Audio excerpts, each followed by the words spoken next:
Egipto es un país de un solo río. El Nilo discurre plácidamente, generando una verde ribera, rodeada por enormes desiertos. Es el más grande oasis en el desierto más grande del mundo. La tierra es sencilla, fácil de entender, con contemplación. Todos los puntos del horizonte llevan a pensar en la inmensidad. Egipto es el país de un solo Dios.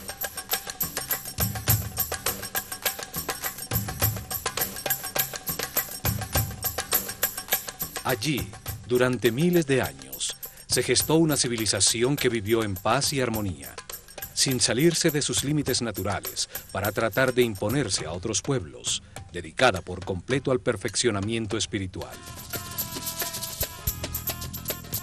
La imagen que se ha construido de esta civilización apenas deja ver la luz de sus logros.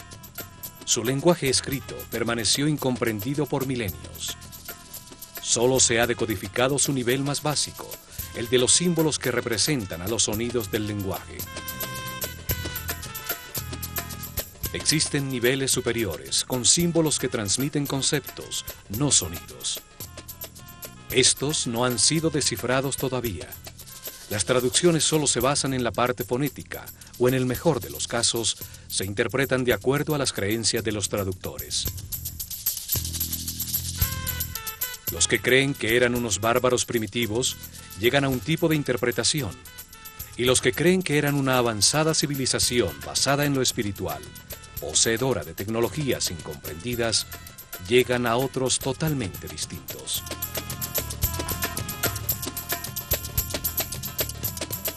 Los académicos religiosos crecieron influenciados por la imagen que el Corán y la Biblia proyectan de los egipcios como un pueblo déspota, que adoraban a muchos dioses. Por esta razón, cristianos, judíos y musulmanes no han podido reconocer que Egipto fue una de las fuentes que alimentó las raíces de sus propios credos.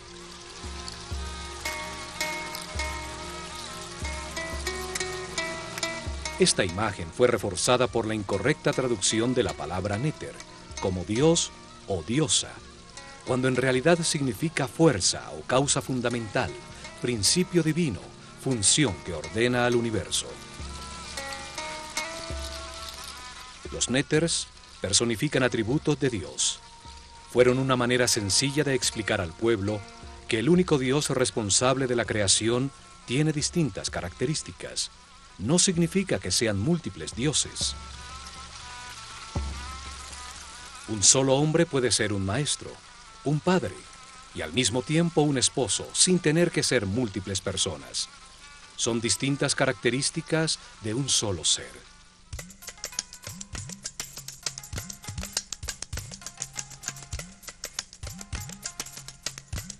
Para muchos historiadores, la civilización actual representa el momento de máximo progreso del hombre sobre la Tierra. Esta creencia también ha contribuido a proyectar una imagen equivocada de Egipto, porque no aceptan la información que la pueda poner en duda.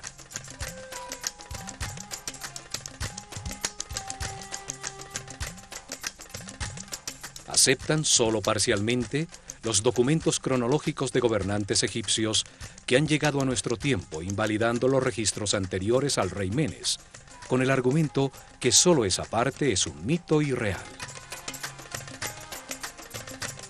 Los académicos racionalistas también han contribuido a tergiversar la historia egipcia, al no aceptar la existencia de la ciencia y la filosofía antes de la civilización griega, a pesar de que los grandes pensadores y matemáticos griegos encontraron las respuestas en Egipto.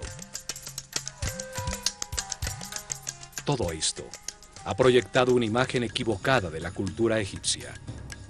Se les contempla con prejuicios, como a un pueblo primitivo e pocos templos y unas tumbas para sus faraones, muy grandes y resistentes al paso del tiempo.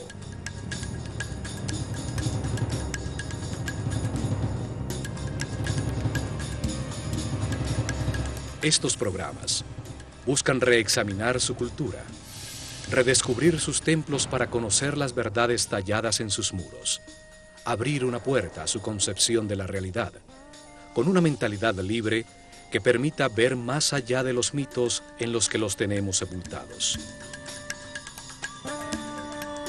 Los antiguos egipcios entendieron el universo, sus leyes, procesos y propósito de una manera coherente, lógica, analítica y racional, que es una herencia importantísima para el hombre que comienza un nuevo milenio.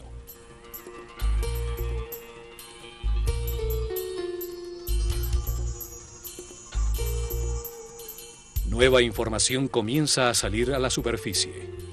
Estudiosos científicos y técnicos están encontrando pruebas de los increíbles avances tecnológicos, de la precisión absoluta de sus construcciones, del tamaño de sus proyectos. Sus logros han sido subestimados. El hecho de no imaginar ni entender su tecnología no quiere decir que no hayan movido de manera inexplicable enormes pesos desde grandes distancias, que hayan cortado, tallado y acoplado durísimas losas de granito y diorita con precisión atómica, solo posible con tornos y sierras ultrasónicas. La precisión matemática de sus construcciones es tal que en las 5 hectáreas de la base de la Gran Pirámide hay un desnivel de solo 8 milímetros. La tecnología actual solo hubiera logrado un desnivel de 40 centímetros.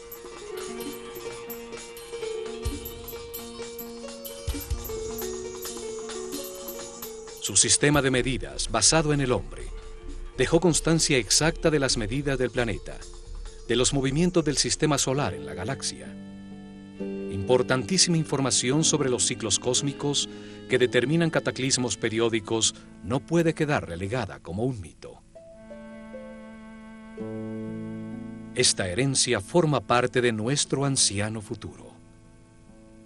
Lo encontrado hasta ahora muestra de manera evidente que manejaron conocimientos avanzadísimos en todos los campos de las ciencias, el arte, la filosofía y la religión.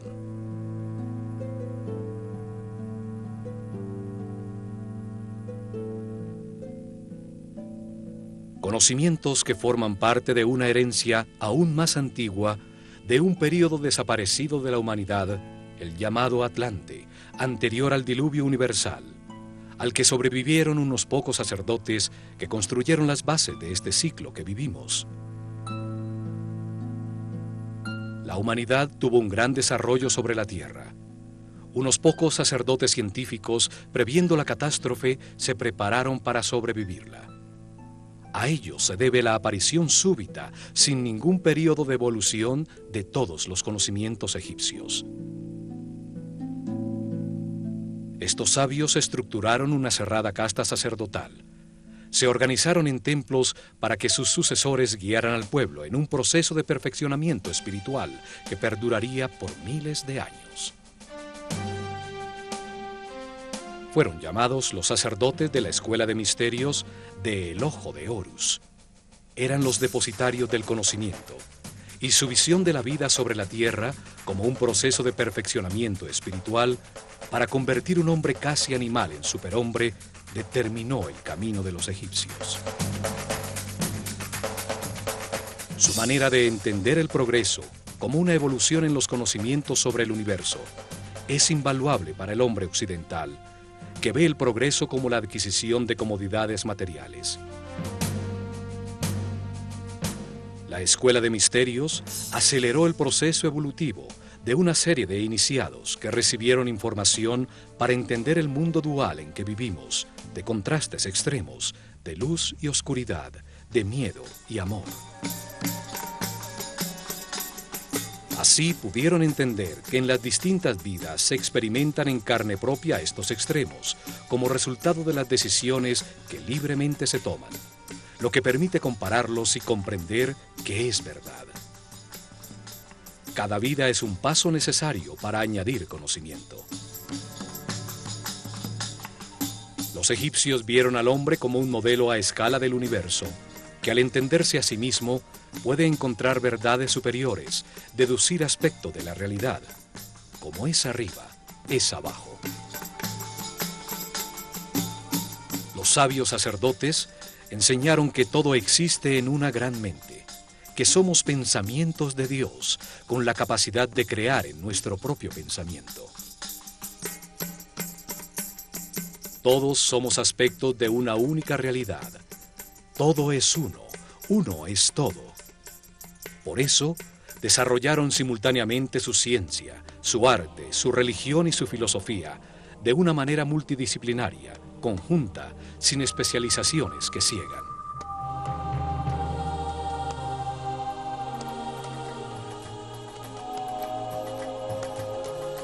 Vieron la creación como un acto consciente de un único Dios. Se estudiaron a sí mismos para buscarlo, encontrando que tiene distintas características a las que dieron un nombre y un símbolo para poder comunicarse con claridad.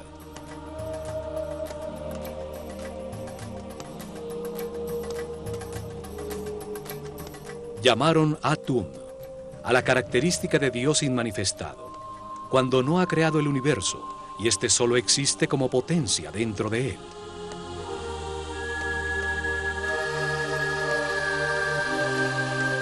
Llamaron Ptah, la característica creadora de Dios que al manifestar su voluntad da lugar al universo.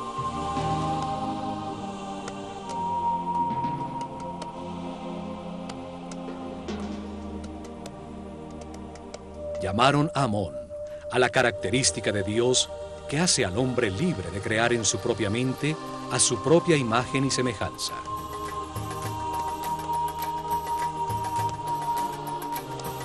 Desde esta concepción dieron lugar a la flor de la vida, los movimientos sagrados de Dios que veremos en este programa cuando visitemos el templo de los Irión en Abidos.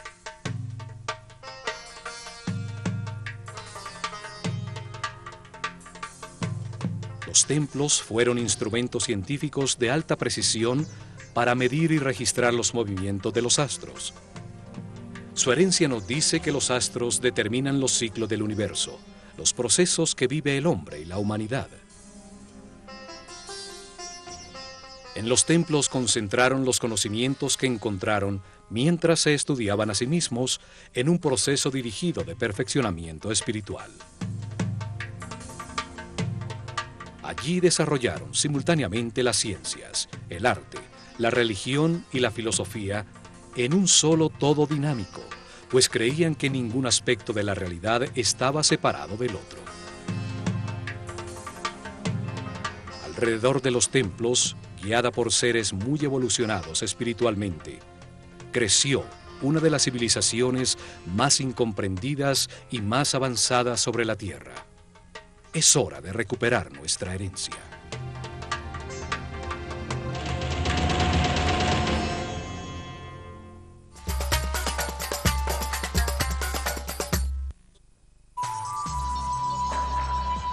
Regresaremos en instantes por Infinito. Hola, ¿cómo va? Y cuando nos encontremos en el especial de Zona Infinito, las almas gemelas. Cuando nos encontremos, Brian Weiss. El regreso a las vidas anteriores. Cuando nos encontremos, Brian Weiss en la Argentina, en la pantalla de Infinito.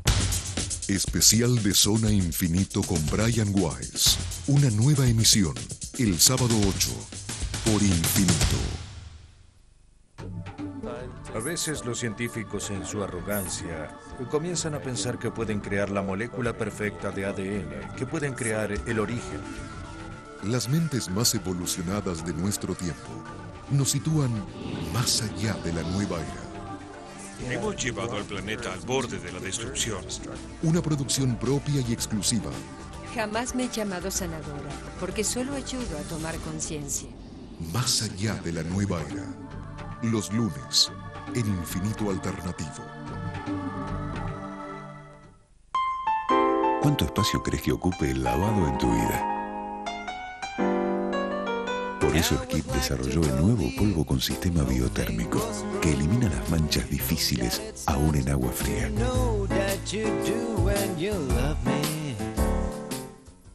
¿Te estás preparando para el verano? Vas a estar bárbara y tu pelo no se va a quedar atrás. Llegó Sedal Verano Intense, con complejo hidroprotector que hidrata y protege tu pelo del sol, el agua y el viento. Sedal Verano Intense. Disfruta, este verano tu pelo te acompaña. Continuamos con nuestra programación por Infinito.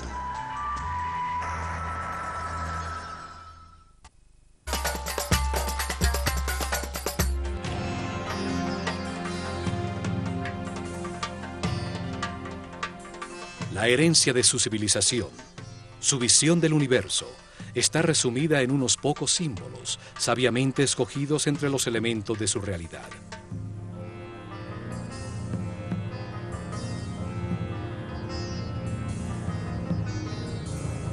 La utilización de una imagen simbólica tiene la ventaja que expresa un pensamiento de una manera muy simple, más allá del lenguaje, y su significado puede ser entendido miles de años después de haber sido dibujado, pues la imagen de un halcón o una postura humana nunca cambian. Para los egipcios, el hombre se encarna en la tierra para decidir cómo actuar ante las circunstancias que experimenta. Al comparar los resultados de sus actuaciones, aprende y se perfecciona. Entonces, lo más importante es la acción, el verbo. La acción que produce resultados y por ende perfeccionamiento. El lenguaje existe para comunicar acciones. Cada parte del todo actúa, realiza una acción vital que produce resultados. Cada parte tiene la forma que necesita para actuar de la manera. Los egipcios expresaron sus ideas a través de 3 tipos de símbolos o de escrituras. Son llamadas escritura hieroglífica, hierática y demótica.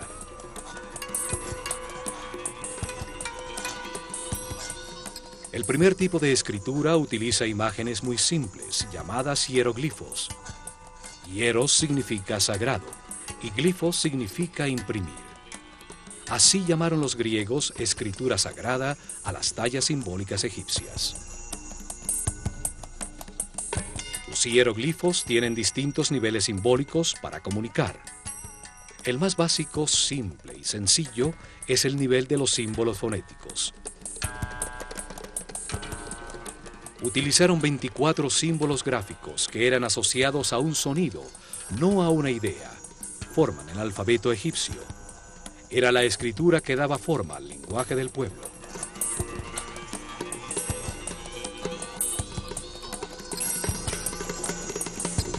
Son el primer alfabeto utilizado por el hombre, del cual se derivaría el alfabeto fenicio, y de este, el alfabeto griego.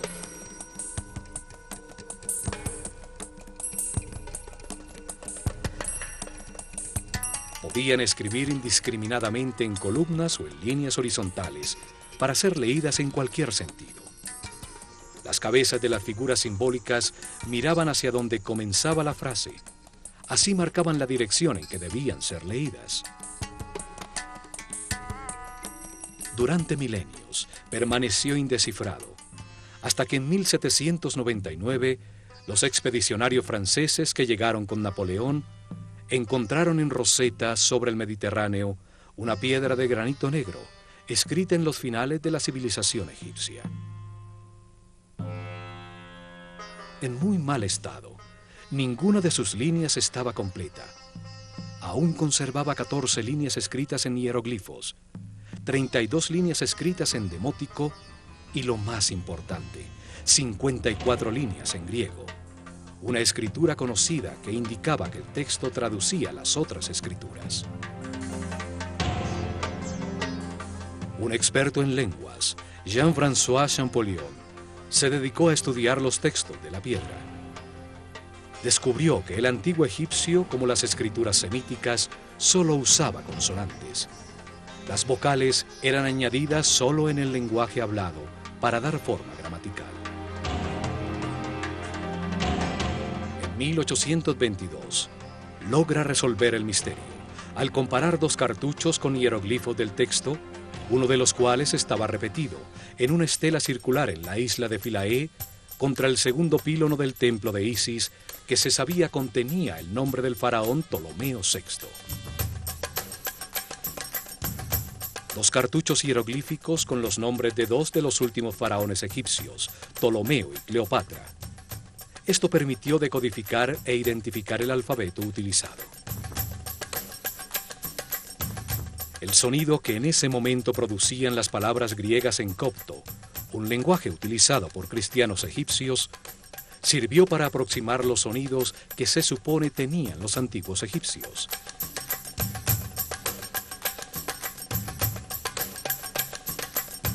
Así se logra descifrar el primer nivel con los 24 símbolos tallados hace miles de años. El nivel de su escritura, que solo utilizaba los símbolos fonéticos, no ideas.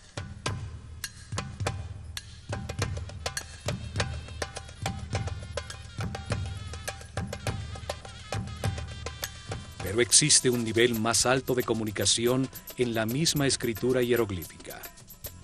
Más de 700 símbolos, bellísimas formas gráficas que dibujan la realidad, evocando en la mente acciones y conceptos.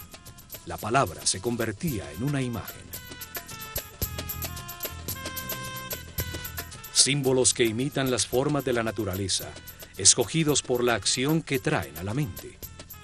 Un pájaro evoca el vuelo, la libertad.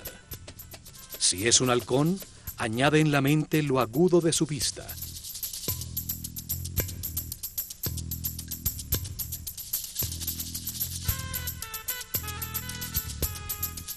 La figura de un ojo comunica la acción de ver. Cada símbolo está diseñado para revivir las experiencias que su forma le produjeron en la vida.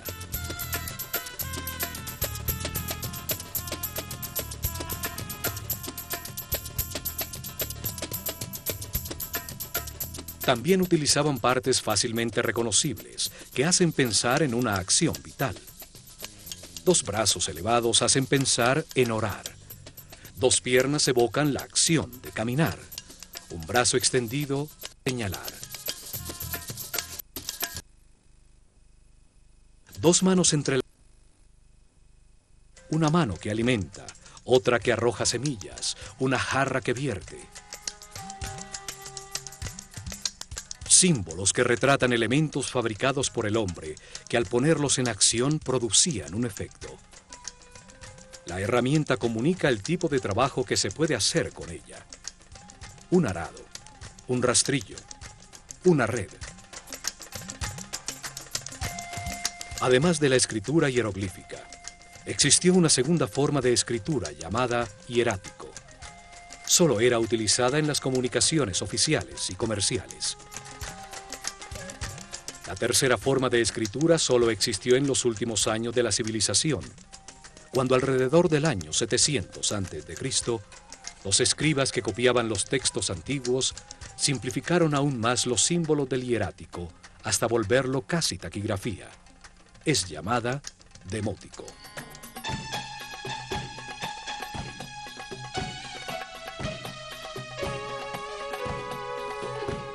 Nuevas interpretaciones están saliendo a la luz que permiten entender que los mitos y los símbolos utilizados por los egipcios son solo una forma fácil de comunicar conocimientos, de expresar conceptos sobre la realidad. Al convertir las ideas en historias, se facilita su entendimiento. Los sabios sabían que suministrar información sin que sea comprendida es un ejercicio inútil.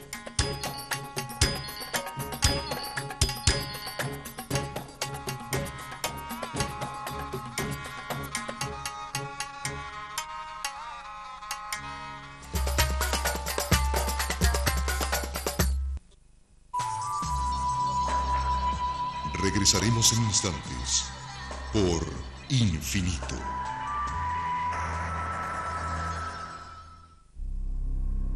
Los seres del más allá y su singular encanto. Continuamente nos están asustando, nos tocan los hombros, voltea uno a mirar, no hay nadie. Apariciones, ruidos, pasos que se pierden en la noche y presencia de seres desencarnados, o sea, espíritus sin cuerpo físico. Anímese a recorrer los lugares embrujados más inquietantes de Latinoamérica. Las más sugestivas Casas Encantadas, parte 2. Una producción propia y exclusiva, este sábado, en Infinito Original. Tenían 3 dedos. 3 dedos. Ellos usaban un instrumento como de metal. Como de metal.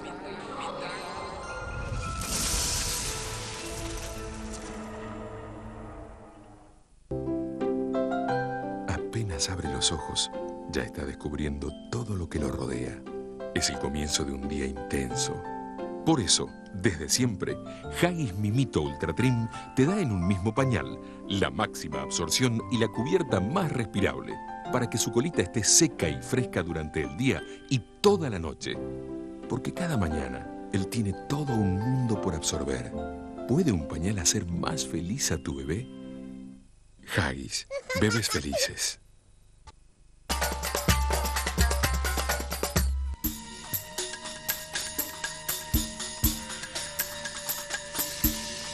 Hay 3 templos muy antiguos, de los comienzos de su civilización, realizados con la misma técnica constructiva. Tienen el mismo estilo arquitectónico, masivo, muy simple y pesado, que nunca fue utilizado nuevamente en todo Egipto.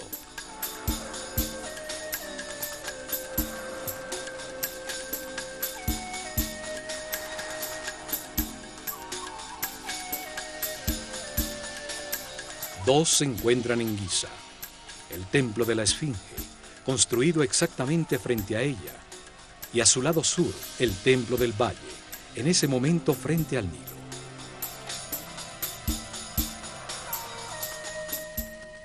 El tercero es el masivo Osirión, construido en Abidos.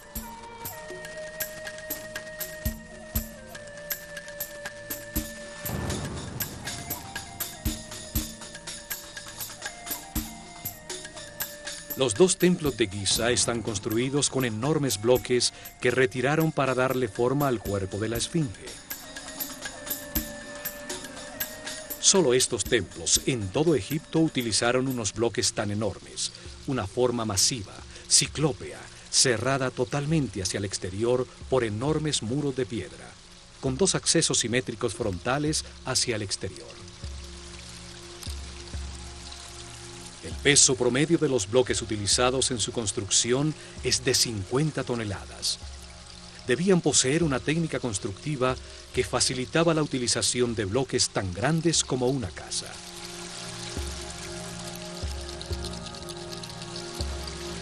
Tampoco utilizaron bloques regulares.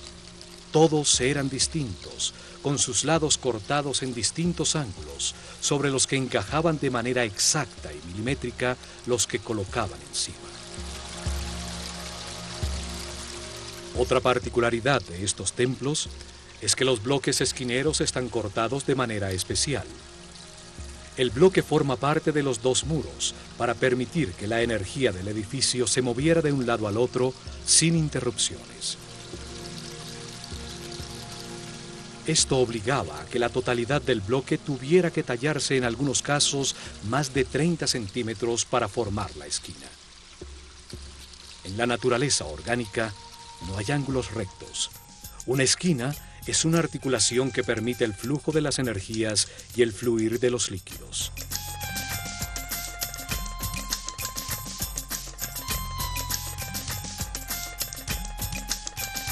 Estos templos tenían un salón central, con una cubierta de piedra sostenida por gigantescas columnas colocadas simétricamente.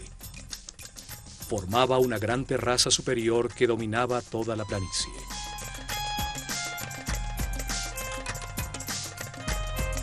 Sus muros y columnas no tenían ningún tipo de ornamento o hieroglifo, y sus pisos son de alabastro.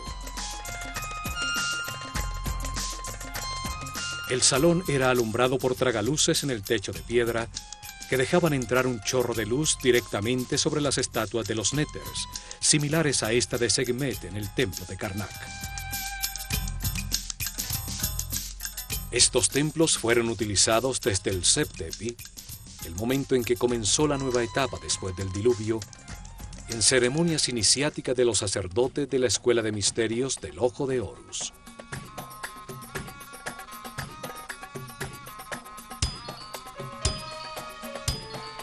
Los días del equinoccio, sobre la terraza del templo, a la altura de los ojos de la esfinge, se colocaba la barca de oro.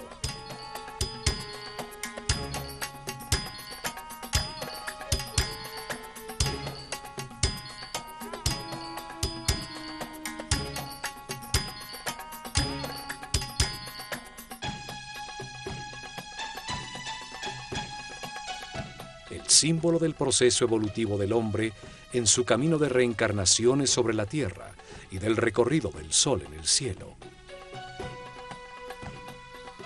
A su alrededor se realizaron las ceremonias mientras la esfinge contemplaba la salida del sol en el horizonte frente a ella y en las noches la aparición de las estrellas de la constelación de Leo.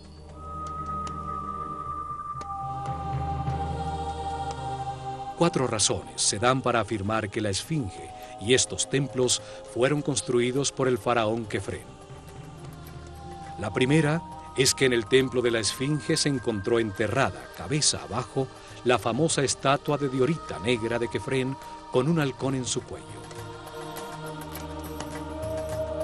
La segunda es que se afirma que la cara de esta estatua es igualita al rostro de la esfinge.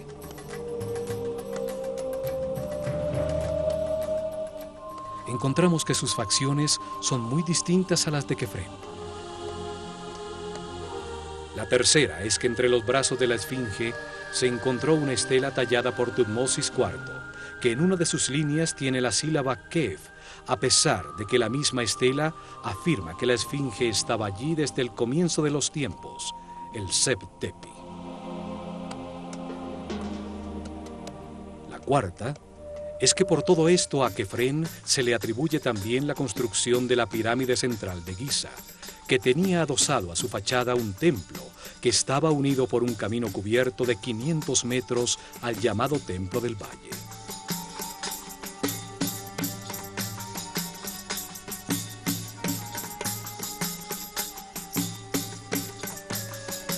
Sin embargo, la piedra de los muros de estos templos es del mismo tipo del bloque monolítico de la esfinge, seguramente de los sobrantes de tallarla. Además, tiene los mismos síntomas de erosión causada por la lluvia que la piedra de la esfinge, lo que permitió a expertos geólogos determinar que ésta fue construida alrededor del año 9000 a.C. Seguramente el faraón Kefren renovó el antiguo templo forrando por las dos caras con losas de granito los masivos muros ya deteriorados por la erosión.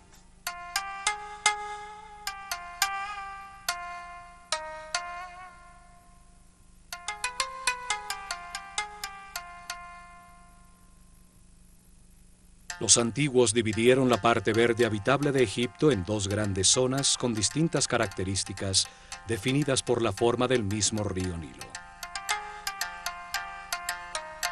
El delta, cuando el Nilo se abre para llegar al Mediterráneo, forma un valle fértil. Es llamado el Bajo Egipto.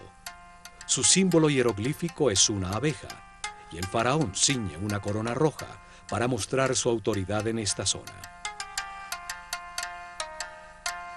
El larguísimo y estrecho corredor verde a ambos lados del Nilo, en su recorrido desde la frontera con Nubia hasta el sitio donde comienza el delta, es llamado el Alto Egipto.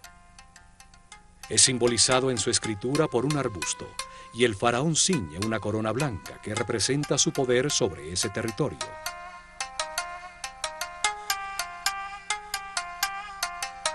La historia aceptada de Egipto comienza con la unificación de estas dos zonas de Egipto bajo una sola corona blanca y roja, lograda por el faraón Menes, el fundador de Menfis, ubicada en la confluencia de las dos zonas.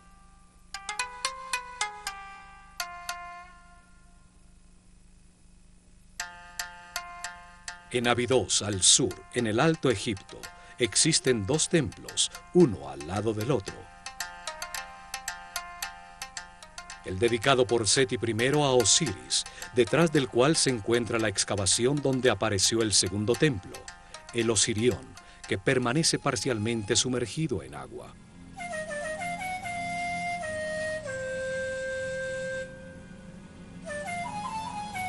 El nivel freático impidió los trabajos de restauración, pues el agua fluía dentro del templo más rápidamente que lo que las bombas podían sacarla. Se estima que fue construido en la cima de una colina alrededor del año 9000 a.C., cuando el nivel freático y la superficie del Nilo estaban 10 metros más abajo. Fue el primer templo en Egipto dedicado a explicar la vida como parte de un camino de reencarnaciones sucesivas que permiten ir adquiriendo información sobre el universo, evolucionando de la ignorancia a la sabiduría. Su masiva arquitectura sin ningún tipo de jeroglifos, con losas y piedras supremamente pesadas y de corte muy grande, es muy similar a los templos frente a la Esfinge. Enormes bloques irregulares, todos distintos entre sí, con cortes que asombran por su precisión, juntas de construcción y exactitud de ensamblaje.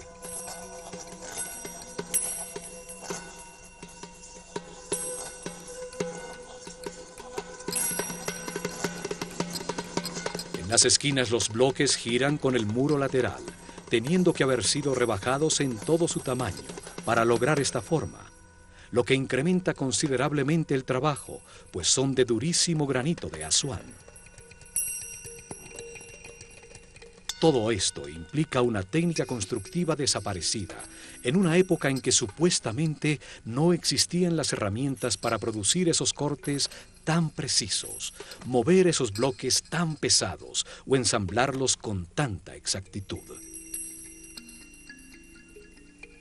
Conocimientos técnicos heredados de los sobrevivientes al diluvio que fueron utilizados en el estricto y cerrado círculo de una organización secreta de sacerdotes científicos. Las técnicas o herramientas utilizadas nunca fueron puestos a disposición del pueblo en general, seguramente porque era muy peligroso entregarlos a mentes primitivas con emociones y pasiones descontroladas, o porque la única manera de utilizarlas era estando en perfecta armonía con el universo por su característica sónica o psíquica y no mecánica como las desarrolladas por el hombre actual. El templo tiene una forma rectangular con una plataforma rodeada de agua, elevada en su centro, a la que se accedía por escalinatas a lado y lado, ahora difícilmente visibles por el agua. Su forma simboliza el montículo original que emergió cuando las aguas se replegaron después del diluvio universal, donde desembarcaron los sabios para comenzar la nueva civilización en Egipto.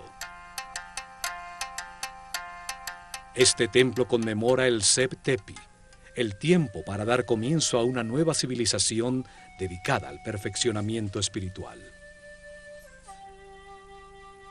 10 masivas columnas de piedra, cada una cortada de un solo bloque de granito rojo, con un peso mayor a 100 toneladas, soportaban unos masivos pórticos sobre los que se apoyaba un techo de piedra. Alrededor del canal de agua, 16 santuarios albergaron en su momento a los símbolos sagrados. Hoy se encuentran sumergidos en agua estancada.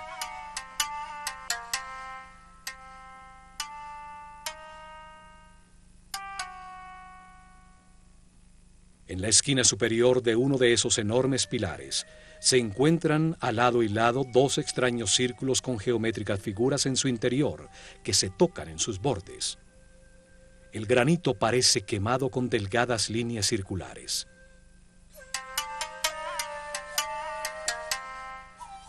Se trata de la flor de la vida, un símbolo de geometría sagrada egipcia que muestra los movimientos iniciales de Dios para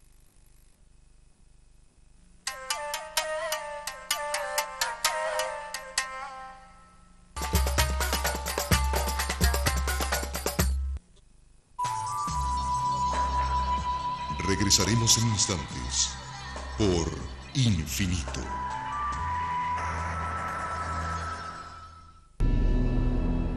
Lo definen como un símbolo de paz y amor, pero lo defienden con guerras.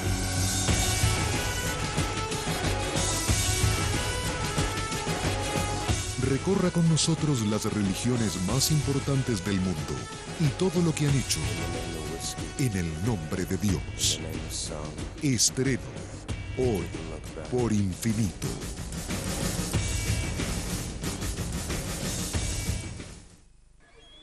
Mientras muchos se esfuerzan por lograr un cambio en su vida, otros lo obtienen sin buscarlo. No había ningún rastro de él, ni huellas de ninguna clase. Parecía que se lo habían llevado. Era totalmente increíble. Analice con nosotros qué les ocurrió a quienes aseguran haber tenido... No estaba parado en el suelo, estaba flotando sobre el suelo. Encuentros cercanos del cuarto tipo. Estreno el sábado 22 en Infinito OVNI.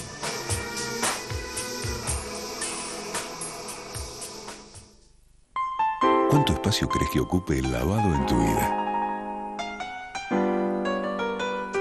Por eso Skip desarrolló el nuevo polvo con sistema biotérmico, que elimina las manchas difíciles aún en agua fría. ¿Te estás preparando para el verano? Vas a estar bárbara y tu pelo no se va a quedar atrás. Llegó Sedal Verano Intense, con complejo hidroprotector que hidrata y protege tu pelo del sol, el agua y el viento. Sedal Verano Intense. Tu pelo te acompaña.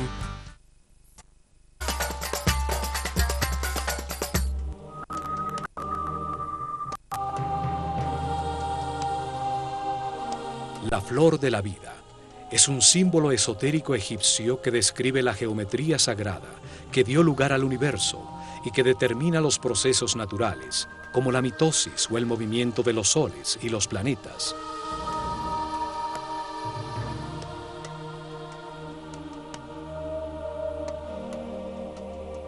Una forma que conceptualiza a la vida como un proceso en el tiempo, el contenedor de los ritmos, de las horas, los días, los meses, los movimientos de los cuerpos celestes, durante los cuales la idea toma forma, la semilla germina.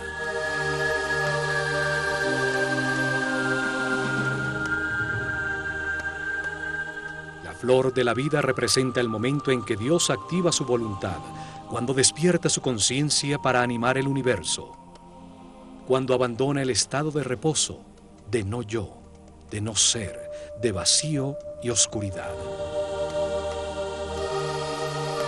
Es el momento en que Atum-Ra, el Dios inmanifestado, se transforma en Ptah, el Dios creador de todo lo que existe. El Fiat Lux, el momento en que nace la flor de la vida y todo comienza su primera ronda.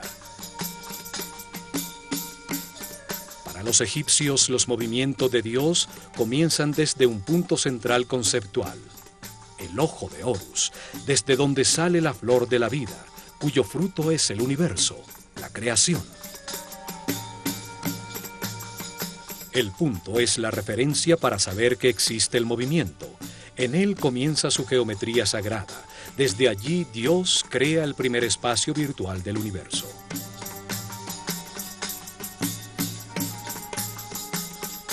Lo hace proyectándose hacia afuera, como un punto que avanza hacia adelante, repitiéndose a sí mismo, formando una línea recta, la forma masculina. Es el Dios Padre que manifiesta su energía y su información. Su voluntad activa es transformada por el Dios Madre, la sustancia infinita que gesta en su interior una respuesta. El Dios Hijo que regresa con la percepción de un plano virtual reconocido. Así entienden la Trinidad de los egipcios, como un proceso simultáneo, equilátero, de información enviada-recibida y concientizada. Por eso el triángulo equilátero es la base del tetraedro, el primer sólido puro, forma masculina primaria de todo lo creado. El proceso se multiplica en el tiempo y en el espacio, hacia adelante, hacia atrás, hacia arriba y hacia abajo, a la derecha e izquierda. Así, Dios genera un espacio virtual referenciado en sí mismo. Simultáneamente, al girar ese volumen percibido alrededor del punto de principio femenino, la esfera, un espacio pasivo, sin tensiones, con todos sus puntos referenciados al centro, al ojo de Horus. La esfera es la placenta que contiene todo, es la sustancia para todos los volúmenes y formas, es una expresión de unidad, de totalidad e integridad. Ninguno de los puntos en su superficie es más importante que el otro, y a todos se llega de igual manera desde su centro de fuerza-energía que los origina a todos.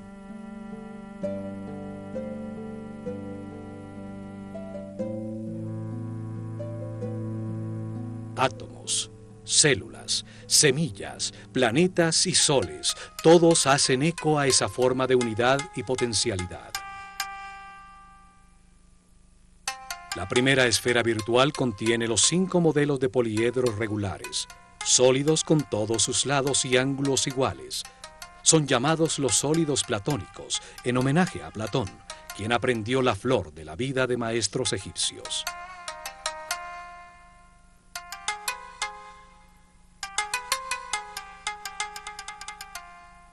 Son la base, los ladrillos con los que todo el universo está construido. Simbolizaban a los 5 elementos de la naturaleza: el fuego, la tierra, el aire, el espíritu o éter y el agua.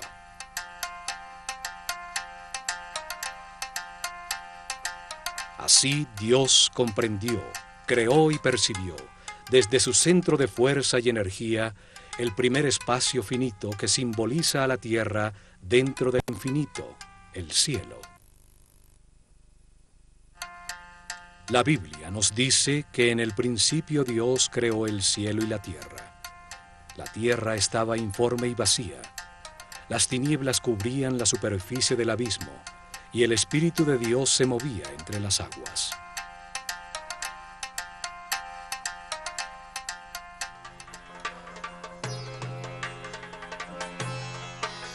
Realiza entonces su primer movimiento, desplazándose desde el centro de la primera esfera conocida hasta llegar a su borde, a la membrana o perímetro del espacio. Desde ese nuevo punto central se repiten los movimientos que ya conocemos, generándose una nueva esfera. En la intersección de las 2 esferas iguales se genera la forma más importante de todas las existentes. Es llamada el Veshika Pisces y simboliza al Verbo Divino. Los egipcios creían que desde allí salieron los números, los 7 sonidos fundamentales, las letras y toda la sabiduría de la creación. Tiene la misma forma del ojo y de la boca humana. En su interior caben exactamente 2 triángulos equiláteros, que al ser contenidos en un rectángulo son la base de la proporción áurea, la divina proporción. Esta proporción fue utilizada en todos sus templos, como en el Osirión, para relacionar las 3 dimensiones entre sí y a estas con la naturaleza. De allí se derivan todas las relaciones matemáticas fundamentales y los números más importantes como Phi y Pi. También simboliza la visión compartida, el mutuo entendimiento entre individuos iguales, tierra común. El Veshika Pisces es el espacio compartido, la intersección entre la esfera inicial y la nueva que es generada desde su borde. A partir de esta nueva esfera conocida, se repiten sucesivamente los movimientos hacia la membrana exterior para generar una nueva esfera. Cada una de ellas es una nueva dimensión, un nuevo sonido en la escala musical, un nuevo color en la escala cromática. Así se van construyendo 4 esferas, 5 esferas, 6 esferas, y en ese momento se llega a la 7ª y última esfera, con la que se cierra el primer ciclo y se completa la semilla de la vida.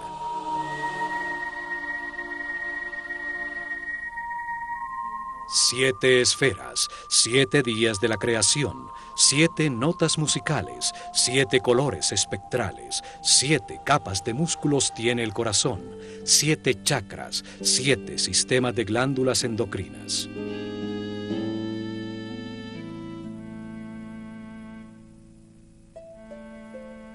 Este patrón geométrico se repite infinitamente, es la base de todo lo que existe. Siguiéndolo, la naturaleza hace crecer las flores, construye una a 2, a 4, a 8 células primarias, y así el cuerpo humano o las galaxias. Al expandirse como una eterna espiral, va generando nuevas esferas. En la tercera ronda de giro se completan las 19 esferas que conforman la flor de la vida. Este patrón geométrico toma la forma de una flor y es al mismo tiempo un proceso eterno. Contiene las armónicas musicales, las escalas de la luz, los patrones de crecimiento de los tejidos vivos.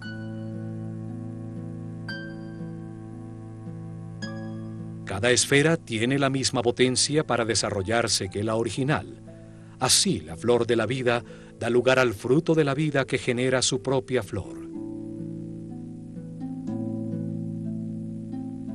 Cada esfera guarda en su interior los 5 sólidos platónicos, la unión de la energía masculina y femenina, la recta y la curva, las 2 matrices geométricas que son la base de toda la realidad existente.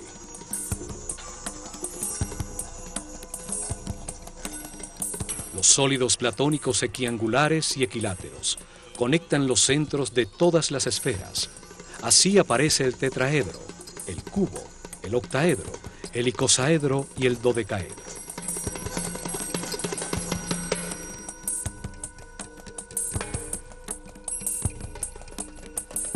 Son símbolos de la inseparable relación entre las partes y el todo.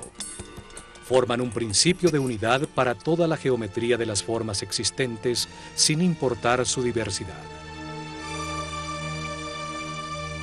Patrones, diseños y estructuras que existen en la naturaleza, desde la más pequeña partícula a expresiones de vida reconocibles por el ojo humano hasta el gran universo.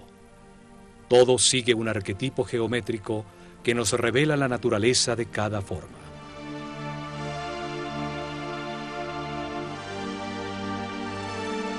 La flor de la vida revela que todo está conectado, que es inseparable y que es una unidad. Nos recuerda nuestra relación con el todo y nos permite comprender los sagrados cimientos de todo lo creado. Con ella, los sacerdotes de la escuela de Horus enseñaron el respirar del todo, qué es Dios y cómo diversifica su conciencia a través de nuestra propia vida.